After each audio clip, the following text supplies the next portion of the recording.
मी बुद्धवार नरेश पिराजी, कृषी विज्ञान केंद्र येथील कृषी हवामानशास्त्र या विभागामध्ये जे स्थायिक आहे.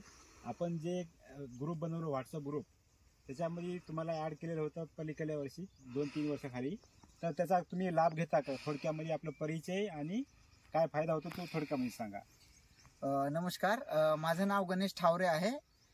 मी गडचिरोलीचा रहिवासी आहे. माझी शेती नगरीला आहे.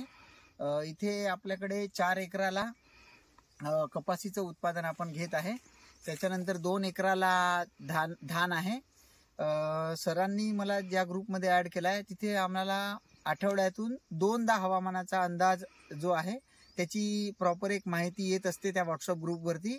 तर ती माहिती येत असल्यामुळे आपल्याला हवामान कसं राहणार आहे, मग आपल्याला फवारणी केव्हा करायची आहे, तर याचा अंदाज एक आधी प्रायर अंदाज येऊन जातो. त्यामुळे पिकांची वाढ होण्याकरिता किंवा त्यांना कीटकनाशके फवारणी केव्हा द्यायची आहे याचा पण अंदाज आम्हाला येऊन जातो.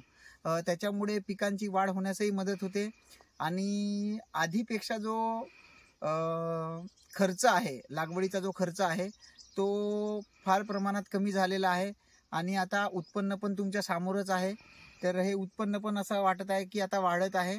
आणि KVK कृषी विज्ञान केंद्र गडचिरोली इथले जे सायंटिस्ट आहेत, बुद्धवार सर आहेत, चिरडे सर आहेत, त्यांचे KVKचे जे प्रोग्राम कोऑर्डिनेटर आहेत संदीप कराडे सर, यांच्या तज्ज्ञ मार्गदर्शनाखाली आम्ही पिकांची चांगल्या प्रकारे देखरेख ते ठेवतात. आणि म्हणजे आम्हाला जेव्हा गरज असते, जरी आपण समजा व्हॉट्सअपवर त्यांना फोटो काढून पाठवलं, जर ते त्यांचं येणं शक्य नसलं तरी पण आपण त्यांना जे क्रॉपचे जे अपडेट्स देतो त्याच्यावरून पण ते मार्गदर्शन करतात आणि ती फवारणी मग आम्हाला करायला योग्य जाते.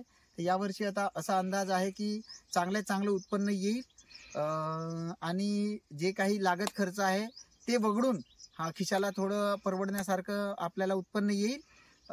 आणि पारंपरिक शेतीमध्ये आणि सध्या हवामानाचा सल्ला वापरून जो शेती करता तुम्ही त्याच्यामध्ये काय फरक जाणवतो काय?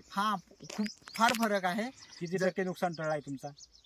आपण असं म्हणू शकतो तरी कमीत कमी 40-50% तरी कमीत कमी अंदाज आपल्याला येऊन जातो. जसं आता आधी कसं की पाऊस येईल केव्हा ह्याची काही शाश्वती नाही. जसं आपण ढगावरती पाहिले तर येईल नाही येईल माहित नाही.